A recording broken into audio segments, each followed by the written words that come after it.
this is kind of going to be a recap video. Like, it's a recap video, but it's just like, we need to work on these things. We need to work on situational basketball. As you guys know, the New York Knicks lost to the Los Angeles Clippers last night, the final score being 134 to 128 in overtime at Madison Square Garden. And this is a game the New York Knicks straight up should have won. They shot themselves in the foot. They beat themselves. Yes, the Clippers played at a very high level. You know, Kawhi Leonard over 30, Paul George over 30. You know, they're some of the best defensive players in the league, some of the best two-way players in the league. Their bench contributed. Nicholas Batum hit a big time shot to send the game into overtime. Norman Powell was literally cooking us all game. He had that monster poster dunk on Julius Randle, which definitely did hurt.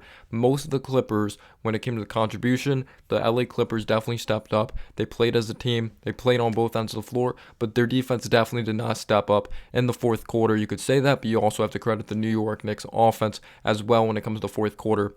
But the Knicks straight up need to be better when it comes to situational basketball. How many times have we seen this team allow a big time offensive rebound in the fourth quarter and give the opposing team a chance to build upon their lead? Or when the New York Knicks are building momentum, we could be down 10 points, we cut it to a 2-point game, but then we allow a huge offensive rebound for them to splash a three. That happens just way too much. They're able to crash the glass, and we just weren't able to box out. And even with Mitchell Robinson, and this is no shot at Mitchell Robinson, even when Mitchell Robinson was healthy, we still allowed that to happen. This team straight up needs to be better when it comes to boxing out. You can't come back from 17 points, be up 3 points with 18 seconds left and lose. And this was one of the worst moments of this basketball game. So when the LA Clippers miss a shot, you know, the Jalen Brunson, who's ridiculous, 41 points, but he have 7 assists, he crashed the glass. I even thought he was pretty solid defensively out there on the floor. Yes, he did miss a free throw in the fourth quarter, but it wasn't so pivotal that it just ruined our chances of winning this game. He was one of the main reasons we were even in this game, if we're being completely real. So we're up 3 with 18 seconds left after Jalen Brunson nails a floater. So the Clippers, possession of the game, they end up missing a shot, but we allow an offensive rebound, and we have a foul to give. They're not in the bonus. We have one more foul to give. We should have fouled right after that offensive rebound, but no. We know the Clippers couldn't miss threes in this game. Batum ends up getting a pretty solid look, ends up sending it to overtime. And Julius Randle, who statistically had a pretty good game. I think he had 25 points or near 28 points on 10 of 18 shooting. Good efficiency, good numbers. But if you truly saw from the eyeball test, this dude, again, stepped up for 3 quarters of basketball. Julius Randle, I love his attitude this year. Seems like he's locked in. You know, mentally, I do think there's something better there.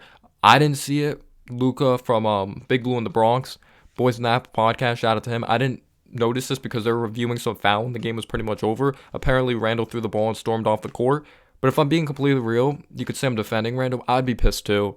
Like, maybe because we don't know what he's truly thinking. We don't know other people's mental mindset. Maybe he's pissed at himself and the outcome of the game. Like, we should have won that game. That's probably what's going through his head. He's an emotional guy. We just have to accept that at the end of the day. I'm not saying it's okay, but yeah, that's what I heard. I didn't see it. I'll probably have to go back, look at the clip or something.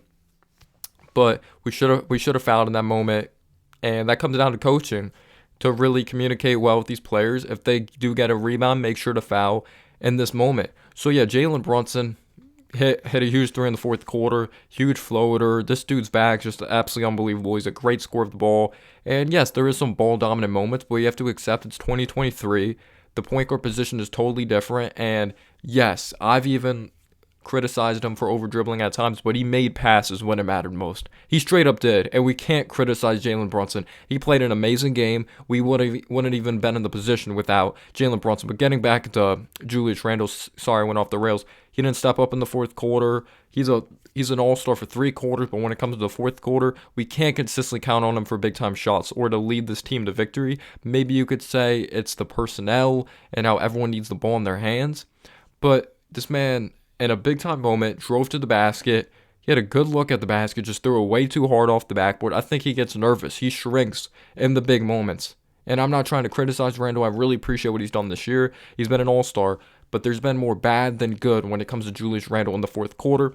Credit to RJ Barrett. Struggling all game, hits a big-time three. Get some big buckets to get us back in this basketball game. Credit to Quentin Grimes. He gave us the first lead of the game.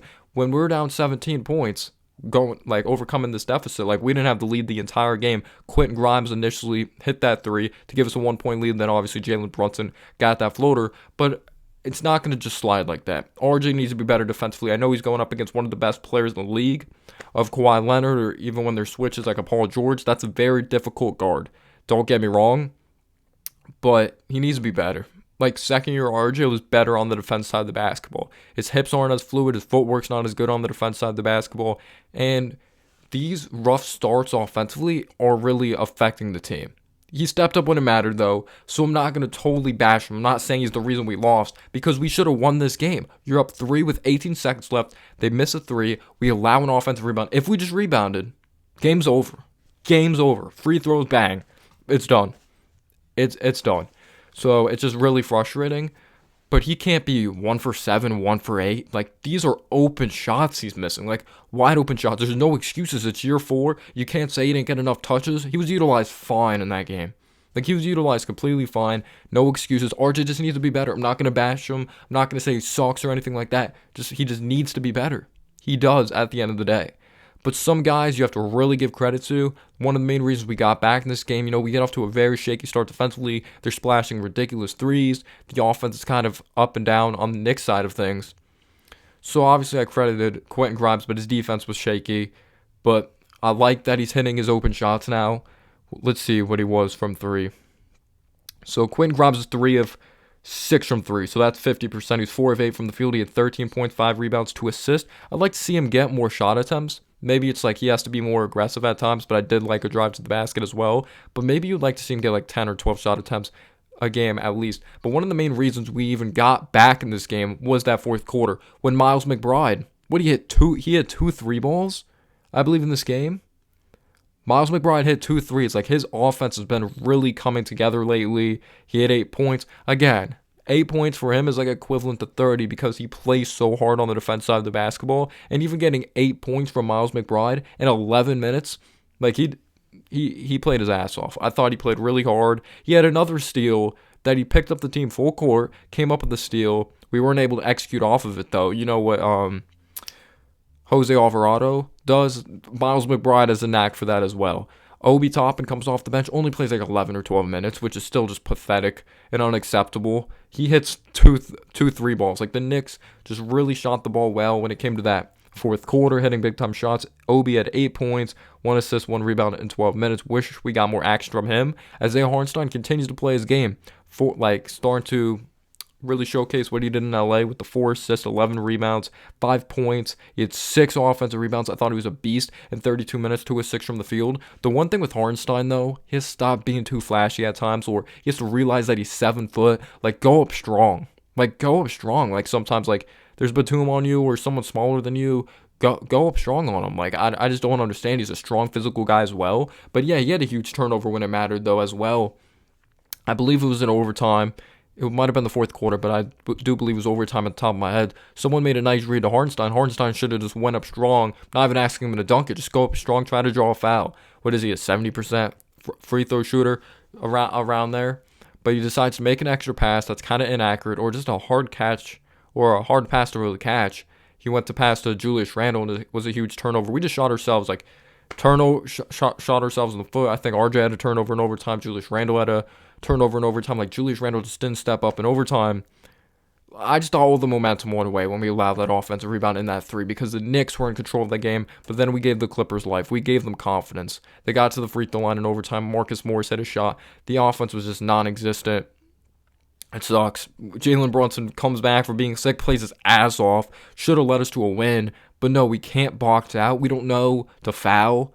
In my opinion, I would have fouled and done the free throw game, but who knows with this team had free throws down the stretch. Brunson was clutch as hell. He was clutch as hell, and this just sucks. It sucks. He played one hell of a game. But RJ stepped up when it mattered, but he has to step up earlier in the game. Randall needs to step up in the fourth quarter. Credit to the bench. They played their ass off. Credit to Jalen Brunson. Now we play Philly today at 6 o'clock. Back to back. It's not going to be easy. Let me know down below your thoughts. Peace out, y'all.